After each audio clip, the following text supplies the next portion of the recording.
নমস্কার বন্ধুরা, আধ্যাত্মিক বাণী চ্যানেলে জানাই আপনাদের সকলকে স্বাগত। বন্ধুরা, আশা করছি ঈশ্বরের আশীর্বাদে আমরা প্রত্যেকেই ভালো আছি এবং সুস্থ আছেন। আমাদের বাড়ির মুখ্য দরজা বা সদর দরজার উপর নির্ভর করে আমাদের বাড়ির ভাগ্য এবং বাড়ির প্রত্যেকটি সদস্যের ভালো মন্দ। বাস্তু অনুসারে আমাদের বাড়ির প্রধান ফটকটি অত্যন্ত গুরুত্বপূর্ণ, কারণ এখান দিয়ে ঘরে প্রবেশ করে শুভ শক্তি। আজকে এই ভিডিওটিতে আমি আপনাদের সঙ্গে শেয়ার করব বাড়ির মূল দরজার বাইরে কোন জিনিসগুলো কখনোই রাখা উচিত নয়। বাস্তুশাস্ত্র বলে যে আমাদের বাড়িতে থাকা কোনো কোনো জিনিস যদি আমি পজিটিভ এনার্জি প্রবাহিত করে, ঠিক তেমনি কোনো কোনো জিনিস নেগেটিভ এনার্জি প্রবাহিত করে। পজিটিভ এনার্জি থেকে নেগেটিভ এনার্জি বেশি হয়ে গেলেই সেই বাড়িতে অশান্তি, টেনশন ও দুর্ভোগ লেগে থাকে। বাস্তুশাস্ত্রে বাড়ির মূল দরজাকে বিশিষ্ট স্থান দেওয়া হয়েছে, কারণ এই দরজা দিয়ে বাড়িতে প্রবেশ করেন মা লক্ষ্মী। তাই বাড়ির মূল ফটকটি এমন হওয়া উচিত যাতে সেখানে কোনো রকম নেগেটিভ এনার্জি আনাগোনা না থাকে। নেগেটিভ এনার্জির কারণেই বাস্তুদোষ সৃষ্টি হয়ে থাকে। অনেক সময় দেখা যায় সব রকমভাবে চেষ্টা করেও সৌভাগ্যের ছোঁয়া পাওয়া যায় না। এর কারণ হতে পারে বাড়ির মূল দরজায় রাখা কয়েকটি জিনিস। এই জিনিসগুলি মূল দরজার সামনে রাখলে রুষ্ট হন দেবী লক্ষ্মী। এমন বাড়িতে ভুলেও প্রবেশ করেন না মা লক্ষ্মী। মূল পর্বে যাবার আগে আমার সকল বন্ধুদের কাছে একটা অনুরোধ করব যে ভিডিওটি সম্পূর্ণরূপে দেখুন। ভালো লাগলে কিন্তু অবশ্যই লাইক, কমেন্ট এবং শেয়ার করবেন। বাড়ির মূল দরজার বাইরে প্রথম যে জিনিসটি একবারেই রাখবেন না সেটি হচ্ছে আবর্জনা। বাড়ির মূল দরজার বাইরে আবর্জনা স্তূপ রাখা যায় না। এর ফলে মারাত্মক রকমের অশুভ শক্তি সৃষ্টি হতে পারে। যে বাড়িতে দরজার বাইরে আবর্জনা রাখা থাকে সেই বাড়িতে ভুলেও পা রাখেন না মা লক্ষ্মী। আবর্জনা স্তূপ থেকে নেগেটিভ এনার্জি গোটা বাড়িতে ছড়িয়ে পড়ে। এর ফলে বাড়ির সদস্যদের শরীর খারাপ হতে পারে, বাড়ির পরিবেশও খারাপ হতে পারে এবং অশুভ শক্তির প্রভাব বাড়তে পারে। দ্বিতীয় হচ্ছে শুকনো বা মরা গাছ। বাস্তু অনুসারে বাড়ির সামনে শুকনো গাছ থাকা অত্যন্ত অশুভ। তৃতীয় হচ্ছে ভাঙা পরিত্যক্ত বাড়ি। আবার নিজের বাড়ির সামনে যদি কোনো ভাঙা পরিত্যক্ত বাড়ি থাকে তাহলে সেটা আপনার বাড়ির জন্য অত্যন্ত অশুভ। এর ফলে নানা ধরনের দুর্ঘটনা আশঙ্কা তো থেকেই যায়, এর ফলে নেগেটিভ এনার্জিও ছড়িয়ে পড়ে। যে বাড়ির সামনে কোনো ভাঙা বাড়ি থাকে সেই বাড়িতে কখনোই প্রবেশ করেন না মা লক্ষ্মী। এই রকম পরিস্থিতিতে প্রশাসনের অনুমতি নিয়েও ভাঙা বাড়িটি পুরোপুরিভাবে ভেঙে ফেলার চেষ্টা করুন। চতুর্থ হচ্ছে নর্দমা। বাড়ির সামনে খোলা নর্দমা থাকা একবারেই শুভ নয়।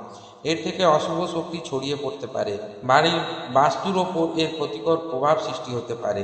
মনে রাখবেন, নোংরা ড্রেন নেগেটিভ এনার্জি বাহক, আর এই নেগেটিভ এনার্জি দুর্ভাগ্যকে নিয়ে আসে। যদি বাড়ির সামনে খোলা নর্দমা থাকে তাহলে সেই বাড়িতে কখনোই মা লক্ষ্মী প্রবেশ করতে পারবেন না, এবং সেই বাড়ির লোকেরা যতই পরিশ্রম করুক না কেন কখনো সৌভাগ্যের মুখ দেখতে পারবে না। বন্ধুরা, বাড়ির মূল প্রবেশদ্বার সবথেকে অনুকূল দিক হলো উত্তর দিক, পূর্ব দিক অথবা উত্তর পূর্ব দিক। তবে বাস্তুর অবস্থান বা অন্য অবস্থা অনুসারে অন্যদিকেও প্রধান দরজা হতে পারে। তবে সকলে নতুন বাড়ি কেনার আগে এটি পরীক্ষা করে দেখে নেওয়া উচিত। বাস্তুশাস্ত্র মতে বাড়ির প্রধান বা মুখ্য দরজাটিকে সবসময় বড় দরজা হওয়া উচিত। বাড়ির মধ্যে অন্য আরও যে সমস্ত দরজা আছে তা থেকে বড় হওয়া উচিত। বর্তমানে বাস্তুতে দরজার মাথার তিন দিকে তিন কোণা বা অর্ধচন্দ্রাকৃতি এমন কখনোই করা উচিত নয়। পঞ্চতত্ত্বের অসুবিধে তৈরি হয়। প্রধান প্রবেশদ্বারের দরজা সবসময় উজ্জ্বল আলো দিয়ে আলোকিত যেন থাকে সেই বিষয়ে খেয়াল রাখা উচিত, এবং বাড়ির মুখ্য দুয়ারটি সাজিয়ে রাখা উচিত। সাজানোর জন্য অনেকেই বাড়ির মুখ্য দরজার সামনে গাছ লাগাতে পছন্দ করেন, তবে গাছ লাগানোর ক্ষেত্র হতে পারে সাবধানে। কিছু কিছু গাছ আছে যা দেখতে সুন্দর হলেও বাড়ির বাস্তুর জন্য অত্যন্ত খারাপ। যেমন অনেকে সাজানোর জন্য ক্যাকটাস জাতীয় গাছ বাড়ির মুখ্য দরজার সামনে লাগিয়ে দেয়, কিন্তু ক্যাকটাস জাতীয় গাছ মুখ্য দরজায় রাখা একবারেই ভালো নয়। এতে বাড়ির প্রতিটি সদস্যের মধ্যে ঝগড়া, কলহ, বিবাদ, অশান্তি ইত্যাদি বাড়ে। যদি আপনারা গাছ লাগাতেই চান তাহলে সুগন্ধি বেল ফুলের গাছ বাড়ির মুখ্য দরজায় লাগাতে পারেন। এতে বাড়ির ইতিবাচক শক্তি বাড়ে ও বাড়ির পরিবেশ সুন্দর হয়। তাছাড়া আপনারা লাগাতে পারেন তুলসী গাছ। তুলসী গাছ লাগানোর ক্ষেত্রে বাড়ির উত্তর পূর্ব দিকে লাগানোর চেষ্টা করবেন।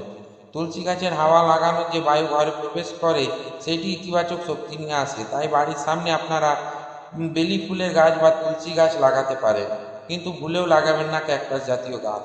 কোনো লতানো গাছও বাড়ির মুখ্য দরজায় লাগাবেন না, অর্থাৎ বাড়ির মুখ্য দরজায় যেন কোনো রকম বাধাযুক্ত না হয়, যেন মা লক্ষ্মী খুব সহজেই প্রবেশ করতে পারে সেই বিষয়ে খেয়াল রাখবেন। কোনো শুভ কাজ বা উৎসবের আগে প্রধান দরজায় আম্রপল্লব লাগানো হয়। মঙ্গলবার আমরা আম পল্লব লাগানো বিশেষ শুভ। আম পাতায় সুখকে ধরে রাখার ক্ষমতা থাকে। এই পাতার বিশেষ সুগন্ধ মনের দুশ্চিন্তা দূর করে। তাই বাড়ির প্রধান বা মুখ্য দরজায় আপনারা আম পাতার তোরণ লাগাতে পারেন, তবে সেটা শুকিয়ে যাওয়ার আগে পরিবর্তন অবশ্যই করে নেবেন। বাড়ির মুখ্য দরজায় রাখতে পারেন স্বস্তিক। সাধারণত এটি কোনো স্থানে শক্তির বৃদ্ধি বা হ্রাস বা ভারসাম্য আনতে ব্যবহার করা হয়। এর ভুল ব্যবহার আপনাকে সমস্যাতেও ফেলতে পারে এবং সঠিক ব্যবহার আপনার জীবনের সমস্ত সমস্যা দূর করে দিতেও পারে। লাল এবং নীল রঙের স্বস্তিক বিশেষ প্রভাবশালী বলে মনে করা হয়। বাড়ির মূল দরজার দুপাশে লাল স্বস্তিক লাগালে বাড়ির বাস্তুর দিক দোষ দূর হয়। মাঝখানে মূল দরজার উপরে নীল স্বস্তিকা রাখলে বাড়ির মানুষদের স্বাস্থ্য ভালো থাকে। বাড়িতে সুখ শান্তি বজায় রাখতে প্রধান দরজার ভগবান গণেশের ছবি বা মূর্তি রাখা ভালো, কিন্তু সেই ছবি বা মূর্তি নিয়ম অনুযায়ী না লাগালে সমস্যা বাড়বে। গণেশ ঠাকুরের মূর্তি বা ছবি সবসময় দরজার ভেতরের দিকে লাগানো উচিত, তাতে কাজে সফলতা আসবে। কিন্তু যদি বাইরের দিকে ভুল করে লাগিয়ে দেন তাহলে কিন্তু বাড়িতে অর্থ কষ্ট আসতে পারে, কারণ গণেশ ঠাকুরের মুখের সামনে বিরাজ করেন ঋদ্ধি ও সিদ্ধি, গণেশ ঠাকুরের পিঠে বিরাজ করে দুঃখ দুর্দশা। তাই আপনি যদি ভুল করে গণেশ ঠাকুরের মূর্তি দরজার বাইরের দিকে রাখেন তাহলে গণেশ ঠাকুর পিঠটি পড়ছে আপনার ঘরের দিকে, তাহলে কিন্তু বাড়িতে অশান্তি এবং দুর্ভোগ বাড়বে, কমবে না। বাড়িতে শুভ শক্তির আগমনের জন্য বাড়ির বাইরে সদর দরজার বাইরে রাখতে পারে মঙ্গল কলস। কলস মানে সমৃদ্ধি, এটি শুক্র এবং চন্দ্রের প্রতীক। কলস স্থাপন সাধারণত দুটি স্থানে করা যেতে পারে। প্রধান দরজা এবং ঠাকুর ঘরের দরজায় রাখা কলসের মুখ চড়া ও খোলা থাকতে হবে, সেটি জল দিয়ে ভর্তি থাকা উচিত। সম্ভব হলে কিছু ফুলের পাপড়ি তাতে দিয়ে দিতে হবে। সদর দরজায় জল ভর্তি কলস রাখলে ঘরে সমৃদ্ধি আসে, ঘরে কোনো রকম নেতিবাচক শক্তি প্রবেশ করতে পারে না। সদর দরজা থেকে বাড়ির ভেতরের দিকে মুখ করে আঁকা মায়ের পায়ের ছবি বা আলপনা প্রায় প্রতিটি বাঙালি বাড়িতেই দেখতে পাওয়া যায়। এমনটা করলে সমৃদ্ধি বাড়িতে আসে, ফলে জীবন হয়ে ওঠে সুখময়। বন্ধুরা, আপনারাও সদর দরজার বাইরে থেকে ভেতরের দিকে মা লক্ষ্মীর পা এঁকে রাখতে পারেন আলপনা দিয়ে, এতেও মা লক্ষ্মীর আগমন ঘটে। বন্ধুরা, আরেকটি খুব গুরুত্বপূর্ণ জিনিস এটি আপনারা বাড়ির দরজায় লাগিয়ে রাখতে পারেন, সেটি হচ্ছে ঘোড়ার নাল। ঘোড়ার নাল হলো সৌভাগ্যের লক্ষণ। এটি ঘরে আনলে জীবন থেকে সমস্যা দূর যায় বলে মনে করা হয়। বাস্তুমতে ঘোড়ার নাল মানুষের ভাগ্যের দরজা খুলে দিতে পারে। ঘোড়ার নাল রাখলে ঘরে সুখ সমৃদ্ধি আসে। ঘোড়ার নাল বাড়ির চৌকাঠের বাইরে রাখা উচিত, এতে ঘরে শান্তি ও ইতিবাচকতা আসে। এমনকি ঘোড়ার নাল যদি দরজায় থাকে তাহলে সেই বাড়ির কেউ কোনো ক্ষতি করতে পারে না, অর্থাৎ কোনো রকম টুকটাকও কাজ করে না। বন্ধুরা, এই সমস্ত জিনিসগুলি দিয়ে আপনারা আপনার বাড়ির মুখ্য দরজা সাজিয়ে রাখবেন, কারণ খুব ভালো ফল পাবেন। আজকের পর্বটি এখানেই শেষ। বন্ধুরা, আশা করছি ভিডিওটি আপনাদের ভালো লাগবে।